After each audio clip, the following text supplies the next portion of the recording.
किसी का दुख अगर देखें वहीं सिहर ले हम, किसी के जल रहे मन को काश हर ले हम। ये दुनिया खूबसूरत सी बनाने में यही करना, किसी की बात से अच्छा उसी से बात कर ले हम। और इसी कड़ी में आज जन मुद्दा द जीरो मीडिया की टीम पहुंच चुकी है भोजपुरी लोक संगीत के एक शानदार कलाकार, एक बेहतरीन गायक जो भोजपुरी भाषा में और देवी जागरण में लगातार अपनी सेवाएं दे रहे हैं और समाज में सकारात्मकता प्रसारित करने हेतु लगातार लगे हुए हैं। मनोज मधुर जी से आज हम जानेंगे उनके जीवन की कहानी। आइए, सबसे पहले बहुत बहुत स्वागत है सर आपका हमारे इस कार्यक्रम में। नमस्कार। जन मुद्दा द जीरो मीडिया देखने वाले सभी दर्शकों को मैं मनोज मधुर प्रणाम करता हूं और अजय पटेल जी आपको भी बहुत बहुत धन्यवाद। मेरा सबसे पहला प्रश्न ये होगा कि क्या कहानी है मनोज से मनोज मधुर बनने की, कैसे शुरू हुई है कहानी? ये बहुत दिलचस्प बात है और वह पूछा था नहीं तो देखिए हम कलाकार बानी, हमनी के भाषा भोजपुरी बा, तो कोशिश करब कि ज़्यादा बात हम रवा के भोजपुरी में बताएं। तो अजय जी, ये कहानी बचपन की कहानी है और ये जो गला मिला है, जो गायकी मिली है, जो लोगों का सम्मान प्यार मिला है, ये गला गॉड गिफ्ट में मिला है मुझे। ऐसा नहीं है कि किसी ने मुझे सिखाया है या किसी ने इस लाइन में मुझे डाला है, नहीं, ईश्वर ने मुझे दिया है, माँ भगवती ने मुझे दिया। और उन्हीं के भजन गाते गाते धीरे धीरे एक एक स्टेप करते हुए स्कूल से, विद्यालय से शुरू हुआ और स्कूल गए, कॉलेज गए और वहाँ से गाते गाते आज आप सबके बीच में अपनी प्रस्तुतियाँ लेके उपस्थित होता हूँ। आज लाखों करोड़ों लोगों का प्यार और आशीर्वाद मिलता है। ये कहानी बहुत लंबी है और इस कहानी के पीछे प्रत्येक दिन संघर्ष रहा है, प्रत्येक दिन का संघर्ष है और वही का श्रेय बा, वही के आज देन बा कि रवा लोगों के बीच में मनोज मधुर बाना है। तब भी एक ऐसा कोई पहली घटना जब आपको लगा हो, जब आप पहला स्टेप संगीत की दुनिया में जब आपने पहला कदम रखा हो, ऐसी कोई एक कहानी जो लगे लोगों को कि हाँ, इतना आसान नहीं होता है मनोज से मनोज मधुर बनना? हाँ, ये बात आप पूछनी तो बहुत बढ़िया बात पूछनी है अजय पटेल सर। मैं आपको बता रहा हूँ, वो समय हुआ करता था। एक तो मैं बहुत गरीब परिवार से हूँ और मेरे पिताजी मज़दूर, मेरी माताजी भी मज़दूरी करके हम लोगों का भरण पोषण कर रहे थे। 5 बहनें हैं, 2 भाई हम लोग हैं, सबसे बड़ा मैं हूँ। तो मेरे घर में एक गाय हुआ करती थी, तो गाय को चराने का काम बड़ा होने के नाते ज़्यादा मेरे हिस्से में आता था। तो उसे लेके मैं गांव के बागीचों में जाया करता था। तो ऐसे कहीं टेप रिकॉर्डर से कोई गाना सुन लिया, क्योंकि उतनी व्यवस्थाएं नहीं थी, अपने घर तो कुछ नहीं था, बिजली तक नहीं थी, तो वो मेरे मन से ऐसे अचानक निकल जाता था। तो मैं वो बागीचे में बहुत पावर के साथ गाता था उस गीत को। तो कुछ लोग बागीचे में जो इकट्ठा होते थे बुलाते थे, बुला के कहते थे कि बाबू बहुत अच्छा गाओ ताड़े, कहाँ घर है? तो मैं बताता था कि यहाँ, हाँ चलो गाओ। उस समय पैसा कितना चलता था आपको बता रहा हूँ, 4 आना 8 आना भी चलता था। तो कहीं 8 आना मिल जाता था, कभी कभी 1-1 रुपये में मुझे मिल जाते थे। तो वहाँ से एक ऊर्जा आया अंदर कि मतलब और भी मेरे साथ जितने बच्चे होते थे वो लोग भी मुझे देखते थे और मैं थोड़ा स्पेशल फील होने लगा मेरे अंदर। तो फिर क्या था, मैं जब स्कूल में गया पढ़ने प्राथमिक विद्यालय में, तो उस समय की घटना एक बता रहा हूँ आज। तो हमारे यहाँ एक औरा तर बोलल जाला, एक हमारे मोहल्ले के जस्ट बगल में एक टोला है, बहलिया टोला, वहाँ पे एक औरा है, तो लोग उस प्रसिद्ध है कि औरा के तरे। तो वहाँ पे हमारे यहाँ एक आचार्य जी थे, राम निरंजन सिंह जी, जो अब इस दुनिया में नहीं हैं। और मनोज मधुर को सबसे पहले अगर किसी ने परखा, किसी ने पहचाना, तो आचार्य जी ने पहचाना। और उन्होंने वो मेरे मोहल्ले के सभी बच्चों को, जो गरीब मोहल्ला है मेरा, तो सभी बच्चों को निःशुल्क कोचिंग पढ़ाया करते थे शाम को। तो उस दिन उन्होंने क्या किया कि उनको लगा कि आज चलो आप सभी लोग कोई कविता कहो, कोई गाना गाओ, ऐसे करो। तो मैं गाना जब गाने लगा तो उनको बहुत पसंद आया। तो जिस विद्यालय में वो पढ़ाते थे, सरस्वती शिशु मंदिर, उसकी फीस महीने की 30 रुपया हुआ करती थी, जो मेरे लिए, मेरे परिवार के लिए बहुत महंगी थी, बहुत महंगी थी। तो आचार्य जी राम निरंजन सिंह जी मुझे लेके गए उस विद्यालय में, और निःशुल्क, सिर्फ गाना की वजह से निःशुल्क मेरा, और मेरे हालात को देखते हुए निःशुल्क मेरा एडमिशन हुआ। तब आपको लगा कि यह एक ऐसा ही विधा है जिसके कारण उन आम बच्चों में आपको कुछ स्पेशल ट्रीटमेंट मिल रहा है और इसे किया जाए। जी जी मेरा प्रश्न भी यहीं से था, लेकिन इसका उत्तर पहले ही आपकी बात में आ गया।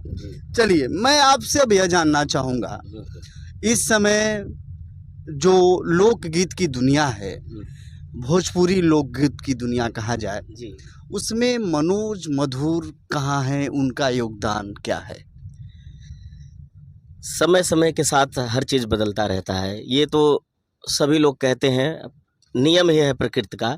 लेकिन जो संगीत है वो बदलना चाहिए, ये ज़रूरी है, लेकिन कुछ अलग तरीके से बदल गया है। लेकिन जो मनोज मधुर हैं, आज भी जो संगीत की जो असली जड़ होती है, जो लोक गायकी का विधा होता है, उन्हीं परंपराओं को लेके चलते हैं। और मैं हमेशा शुरू से कोशिश किया हूँ कि उस संगीत को जहाँ तक हो सके, जितने मेरे श्रोता हैं, जितने मेरे चाहने वाले हैं, जहाँ तक हो सके उस संगीत को आगे बढ़ाने के लिए अच्छे गीतों का और अच्छे माहौल का मैं कोशिश करता हूँ, शुरुआत करता हूँ।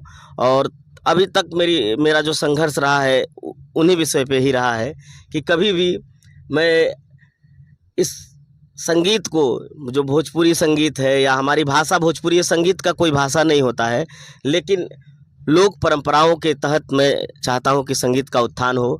और मनोज मधुर ये कोशिश करते रहते हैं कि यहाँ तक संगीत जाए कि उसकी क्वालिटी कभी ख़राब ना हो। यानी जो अश्लील भोजपुरी का तमगा बार बार लगता है, मतलब अश्लीलता से बचते हैं मनोज मधुर। एकदम आप उठा के देख सकते हैं जब से मैं गा रहा हूँ, इसलिए कि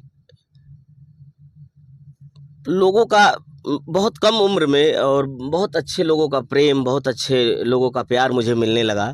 और एक अलग मेरे परिवार का भी एक बहुत अलग माइंड रहा। मेरे पिताजी भले मजदूर थे, लेकिन हमेशा उन्होंने मुझे यही शिक्षा दिया। थोड़ा सा कड़क थे मेरे पिताजी, मेरे लिए बहुत टाइट थे। तो उनका विचार जो था वो अलग था, वो अपने स्वाभिमान से कभी समझौता नहीं करते थे, न किए हैं न कर रहे हैं। तो इसलिए उस हिसाब से मुझे लगा कि मैं गलत गाने नहीं गा सकता हूँ, और मेरे मन में कभी आया भी नहीं। परंपरा की बात आई, संस्कृति की बात आई, तो कुछ आपको ऐसा परंपरा से कोई जुड़ा गीत जो हमारे दर्शक सुने और उन्हें लगे कि हाँ, ये भी अपनी विधा है, यह भी अपनी परंपरा का गीत है, जिससे सुनकर भोजपुरी भाषा के लोगों को अपने फिर से कुछ बचपन, कुछ पुरानी यादें, कुछ गांव, कुछ संस्कृति याद आ जाए? ये बात आपने सही कहा। तब जीवन में सबसे पहले मैंने जिस गीत को गाया है, क्यों ना उसे ही सुनाऊं आज। सुनाइए। और आपके चैनल पे पहली बार मैं कुछ कह रहा हूँ और पहली बार गा रहा हूँ, तो उसी गीत को गाऊंगा जिसे पहली बार मैंने गाया था। तो वो कृष्ण जी का भजन था, और आपके चैनल पे भजन से मैं शुरुआत कर रहा हूँ। तो आइए सुनाते हैं आपको, अजय सर। जसोदा बन्हले बाड़ी कृष्ण के वो खरिया में, प्रेम के रसरिया में ना हो। जसोदा बन्हले बाड़ी कृष्ण के वो खरिया में, प्रेम के रसरिया में नाम। जसोदा कसी कसी रसरी बांधे, रसरी घाटी घाटी जाला। जसोदा कसी कसी रसरी बांधे, रसरी घाटी घाटी जाला। रसरी नाही मिली है गोकुला नगरिया में, प्रेम के रसरिया में ना हो जसोदा बन्हले बाड़ी कृष्ण के वो खरिया में, प्रेम के रसरिया में नाम। क्या बात है, कितना मिठास है इस भाषा में और कितने प्यारे प्यारे गीत भरे पड़े हैं। लेकिन जो लोग भोजपुरी भाषा को नहीं जानते हैं, वे वर्तमान कुछ जो मिलियन में गीत जा रहे हैं उनको सुन के भोजपुरी का अगर आप अंदाज़ा लगाएंगे तो आप ठगे जाएंगे। इसलिए आप भोजपुरी भाषा पर कोई भी आरोप लगाने के पहले उसकी कई विधाओं को और उसके गीतों को सुनिए। ऐसे कलाकार लगातार इस मामले में प्रयासरत हैं। मनोज जी, वर्तमान भोजपुरी पर जो आरोप लग रहे हैं, मेरा यह आपसे था भी कि क्यों नहीं आप भी कुछ ऐसा गाकर और हिट होते हैं। तो आपने अपना विचार, संस्कार और सारी व्यवस्थाएं बताया। आपको क्या लगता है कि जो इतने बड़े स्टार लोग हैं, आखिर क्या वे ये बात नहीं सोच पाते हैं या कहाँ कमी रह जाती है कि इस पर आखिर सुधार कैसे हो? सर, जैसे कि आप एक पत्रकार हैं तो आपने देखा होगा कि मीडिया की लाइन लगी हुई है। ऐसे ऐसे पत्रकार हैं जिन्हें वास्तव में पत्रकार कैसा होना चाहिए ये भी उनको नहीं पता है। जो गहराई आपके अंदर है, मैं आपसे मिला हूँ, महसूस करता हूँ, तो जो गहराई होनी चाहिए पत्रकार को, शब्दों का जो परख होनी चाहिए, ठीक उसी तरह से एक गायक कलाकार के अंदर भी वो गुण होना चाहिए कि वो कब क्या प्रस्तुत करना चाह रहा है, कब क्या प्रस्तुत कर रहा है। बाकी टीआरपी, बाकी जल्दी से हिट होना है, बंगला बनाना है, गाड़ी बनाना है, घर बनाना है, ऐसे तमाम कलाकार आ रहे हैं जिनको खुद ही नहीं पता वो क्या कहना चाह रहे हैं, क्या गा रहे हैं। मैं उन कलाकार साथियों पे वास्तव में कोई लाछन नहीं लगा रहा हूँ या उनको ताना नहीं दे रहा हूँ, लेकिन अभी उनकी सोचने की शक्ति बहुत कम है, भले वो बड़े स्टार क्यों ना हो। जब तक अभी देखिए कुछ स्टार ऐसे हैं जिन्हें 20 साल का करियर है, जिनका जो बड़े स्टार भोजपुरी के हैं, अब थोड़ा मोड़ा उनको माइंड हुआ है, यानी सीखना पड़ा है इतना दिनों तक, लेकिन इतना गंद फैला चुके हैं कि समाज उसी तरफ ज़्यादा, जैसे जैसे अश्लील गीतों की तरफ समाज ज़्यादा भागता है। एक अच्छी सोसाइटी है, उसमें कुछ लोग हैं जो हम लोगों को सुन लेते हैं बस। देवी जागरण प्रमुख रूप से आप करते हैं जी, और आज हमारी मुलाकात भी आपकी इसी मद्देनज़र हुई है। जी, आप एक बेहतरीन कार्यक्रम में जा रहे हैं और आप उस बहुमूल्य समय में से आपने अपना कीमती समय हमारी टीम को दिया। तो देवी जागरण में क्या, जब आप शुरू किए थे, कैसा तब माहौल हुआ करता था, अब क्या माहौल है? और एक जब देवी जागरण की बात आई है तो सबसे पहले भोजपुरी का पचरा बड़ा मशहूर होता है, तो एक पचरा हो जाए उसके बाद इस प्रश्न का आप जवाब दीजिए कि जब आपने शुरू किया था तब क्या था देवी जागरण, अब उसके रूप कैसे बदल चुके हैं और क्या स्कोप है आगे आने वाले जो बच्चे अगर इस फील्ड में करियर बनाना चाहें तो क्या स्कोप है? अब स्कोप की बात आप कर रहे हैं। सबसे पहले पचरा। हाँ, ठीक, चलिए मैं पचरा सुना रहा हूँ, लेकिन स्कोप वाली बात को काटते हुए या उसका जवाब देते हुए, स्कोप इसमें कोई नहीं है। जागरण जो होता है यह सच्चाई में आस्था है, एक बहुत बड़ी आस्था है, और ये कलाकार के अंदर भी होनी चाहिए, और जिसके अंदर नहीं होती है उसके लिए स्कोप होगा। मनोज मधुर के लिए जागरण हमेशा आस्था रहा है, माँ भगवती की सेवा रही है, 33 कोटि देवी देवताओं के प्रति समर्पण का भाव रहा है मनोज मधुर का। तो आइए मैं अपने जागरण में शुरू भी करता हूँ तो माँ भगवती का पचरा से ही शुरू करता हूँ। और स्कोप की बात होती तो उस पर भी थोड़ा सा प्रकाश डालूंगा, लेकिन आइए पहले पचरा हो जाए।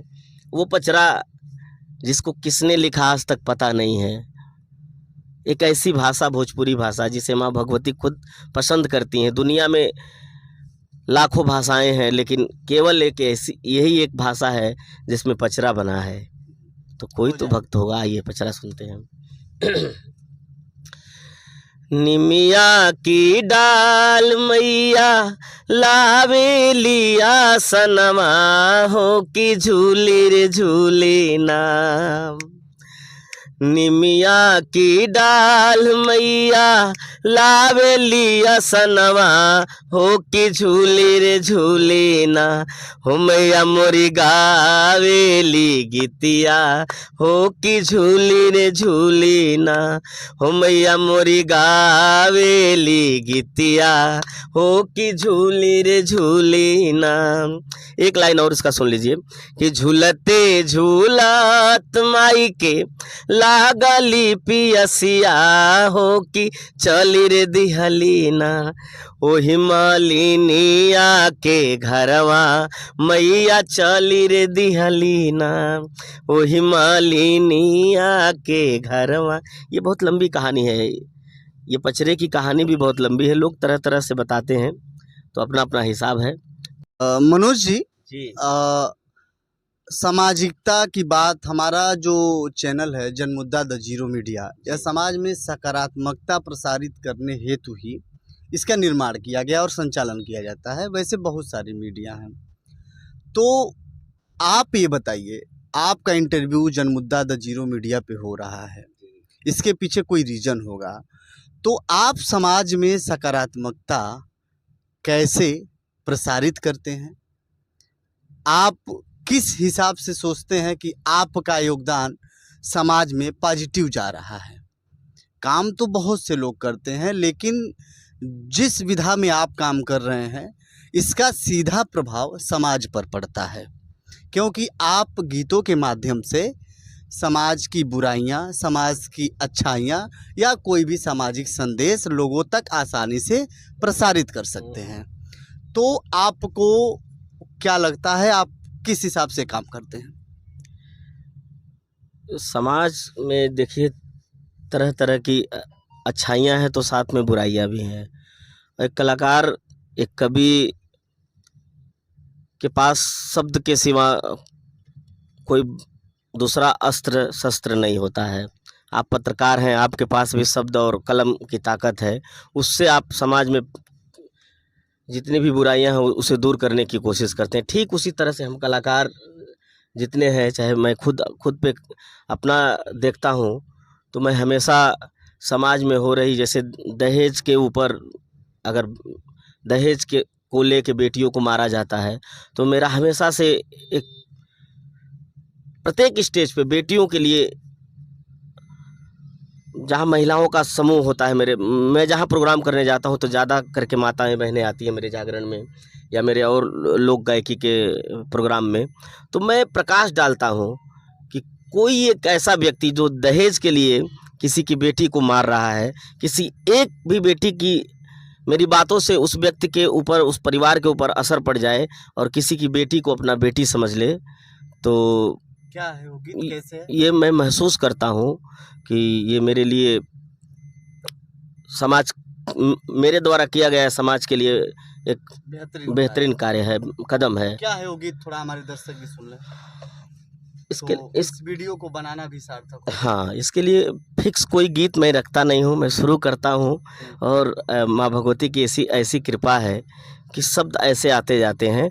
फिर भी एक होता है मुख्य धारा की गीत, तो अक्सर कुछ मार्केट के भी गीत जो मार्केट में चलते हैं वहाँ से भी उठाया जाता है, लेकिन सबसे पहले मैं शुरू करता हूँ कि बेटी क्या होती है। तो आइए मैं शुरुआत करता हूँ, एक बेटी क्या सोचती है, क्या कहती है, उस पे शुरू करता हूँ। यहीं से मेरी कहानी शुरू होती है। चूँकि आपके चैनल पे बातें बहुत लंबी है और वो कम से कम 1 घंटे तक चलती है, तो आपके चैनल पे मैं, हाँ, बहुत थोड़ा सा आप समझ जाएंगे और दर्शक भी हमारे समझ जाएंगे। मैं बिटिया, एक बेटी पापा से कहती है, मैं बिटिया तेरे आंगन की, मैं बिटिया मैं गुड़िया, जाऊंगी बैठ के डोली, जाऊंगी बैठ के डोली साजन की, मैं गुड़िया पापा तेरे आंगन की, मैं बिटिया। संदेश होता है पिता के लिए, भाई के लिए, परिवार के लिए। मैं तेरी द्रौपदी, तू मेरा कन्हैया, बहना को भूल मत जाना मेरे भैया, बहना को भूल मत जाना मेरे भैया। याद ना दिलाना रक्षा, याद ना भुलाना रक्षा बंधन की। मैं गुड़िया तेरे आंगन की, मैं बिटिया। मैं जब ये गाता हूँ तो मुझे लगता है कि उसी भीड़ में कोई दहेज लेने वाली बेटे की माँ बैठी है, कोई दहेज लेने वाला बाप बैठा है। तो कहीं ना कहीं इसको सुनने के बाद उसे अपनी बेटी का फील आए, और उस फील को समझते हुए अगर वो बहू के साथ कुछ गलत करना चाहता है तो ना करे। ऐसा ऐसी सोच होती है। इसकी बहुत लंबी कहानी मैं बहुत बोल के गाता हूँ। बहुत बढ़िया आपका यह विचार और बहुत ही शानदार गीत और स्वर भी है आपका। नशा समाज की एक बहुत ही अभिन्न बुराई है। नशा उन्मूलन हेतु क्या आप अपने स्टेज से कुछ गीतों को गाते हैं जरूर या क्या है, तो थोड़ा उसे हमारे दर्शकों को भी सुनाएं, ताकि अगर इस वीडियो को बनाने का हमारा जो उद्देश्य है वह सार्थक हो जाए। अगर कोई इस वीडियो को सुन के, इस गीत को सुन के भी अगर सुधार आता है किसी के अंदर, तो नशा को लेके तमाम गीत है, लेकिन एक प्रचलित गीत है जिसे लोग एंजॉय के साथ सुनते हैं। इसकी गहराई को किसी ने नहीं समझा, गोपाल राय जी ने गाया है। हम लोग ऐसे कलाकारों को सुनते हैं, आदरणीय भरत शर्मा जी को सुनते हैं, गोपाल राय जी को सुनते हैं। उनसे उनके जो गीत होते हैं वास्तव में समाज को एक दिशा देते हैं। तो ऐसा, तो उस गीत को लोग मजे के लिए सुनते हैं। लेकिन आज मैं बताता हूँ वो गीत कौन सा है। किरौरे किरिए कहतानी हम, मेहरारू मरद से कहती है कि सुनी रौरे रोज शराब पियतानी, ये बढ़िया बात नहीं है। जौन शराबे में पैसा खर्च करतानी, काश उसे बबुआ बहनी के पढ़ौती तो कितना अच्छा काम होत, कितना बढ़िया काम होत कि आगे समाज में अच्छा मैसेज जाता। रौरे इस शराब पियल छोड़ देना तो और क्रिया खा के हम कहते हैं अब अत हो गई बा, जहर खाई मर जाए। तो देखिए ये इस भावना के साथ ये गीत बना है, लेकिन सुनने वाले अलग सुनते हैं। तो मैं गा रहा हूँ, सुनिएगा। औरत विनम्र निवेदन कर रही पति से कि रौरे किरिए कहतानी हम, ए राजा कहियो माहुर खाके मर जाइब, पियल ना छोड़बत कुछ कर जाइब। ए सैया कहियो माहुर खाके मर जाइब, पियल ना छोड़बत कुछ कर जाइब। ये बहुत मार्मिक गीत है, इसको समझने की बात है। कहती है, ओ बूढ़ी धसी जाइब चाहे फसरी लगा लेब, रौरे पी के अपन सरधा पुरा लेब, सरधा पुरा लेब। छोड़ी दी दारू कहतानी हम, ए पिया कहियो रेली तरे कट जाइब, पियल ना छोड़बत कुछ कर जाइब। चूंकि ये गीत इतना अपना डालता हूँ मैं। हाँ ठीक, इतना त्रस्त है कि मतलब वो कह रही है कि अगर अब नहीं बर्दाश्त हो रहा है, अब बर्दाश्त की सीमा से बाहर है। तो यह भी बहुत शानदार। और आपसे अब चूंकि बातों का सिलसिला हम लोगों का काफ़ी लंबा हो चुका है, और आपका भी जो समय है जहां आपका कार्यक्रम है वहां नज़दीकियां बढ़ती चली जा रही हैं, तो अब हम आपसे 2-3 और छोटे छोटे प्रश्न करना चाहेंगे। पत्रकार प्रश्नों का लोभी होता है, तो हम जो भी है वो निचोड़ लेना चाहते हैं आपसे। तो आपका पसंदीदा गायक कौन है? ये प्रश्न चिन्ह है मेरे लिए। अच्छा। और मैं अभी मैंने बताया भरत शर्मा जी हैं, गोपाल राय जी हैं। तो इस तरह से बॉलीवुड में भी हैं, रफ़ी साहब हैं, किशोर दा हैं, मुकेश दा हैं। और नए में हमारी जब सुनो रिसर्च जब- टीम काम कर रही थी तो हमें पता चला आप कैलाश खेर के भी कुछ गाने अपने स्टेज पे बहुत बेहतरीन तरीके से गाते हैं और लोग बड़ी वाही करते हैं। तो एक कैलाश खेर जी का वो कौन सा गीत है जो आप बड़ा कोई भी एक सुनाता हो, चूँकि कैलाश जी को गाना हम जैसे कलाकारों के बस की बात नहीं है, पर कुछ उसकी बात ही अलग है। और कैलाश खेर जी ने संगीत को, अभी आपने एक प्रश्न हमसे किया था पिछले एपिसोड में कि स्कोप, तो देखिए कैलाश जी की असली आस्था है ईश्वर के प्रति, देश के प्रति, और वो आस्था किस तरह से खिल रही है। तो यानी आप अपने काम को मन से कीजिए, स्कोप अपने आप बनता चला जाएगा। चलिए, आपका पसंदीदा गीत। हाँ, ये बात आपने कहा तो ज़रूर, मेरा पसंदीदा गीत मैं आपको सुना रहा हूँ। ये कुछ बात हुई। न किसी की आँख का नूर हूँ, न किसी के दिल का करार हूँ, जो किसी के काम न आ सके, मैं वो एक मुश्ते गुबार हूँ, न किसी की आँख का नूर हूँ।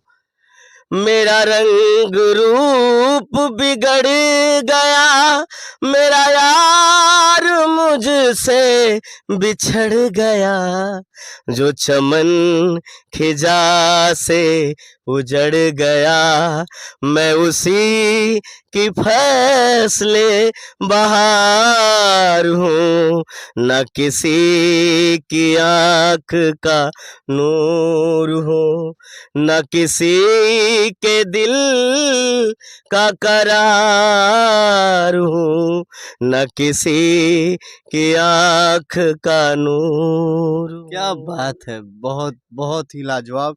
और मनोज जी, अब आपसे मेरा आखिरी प्रश्न कि समाज में सकारात्मकता प्रसारित हो, इसके लिए एक लोक गायक क्या देखता है, उसकी दृष्टि में समाज कैसा होना चाहिए? समाज संगीत सुने पर समाज अश्लीलता की तरफ जा रहा है, और कहीं ना कहीं ये हम ही जैसे लोक गायकों की देन है, जो टीआरपी के चक्कर में, जल्दी से कामयाब होने के चक्कर में अश्लील परोस रहे हैं। आज सोशल मीडिया का दौर है, प्रत्येक हाथ में मोबाइल है, और अश्लील गीतों को लोग हेडफोन लगा के सुनते हैं, आनंद आता है, इसलिए उसके तरफ ज़्यादा लोग भागते हैं।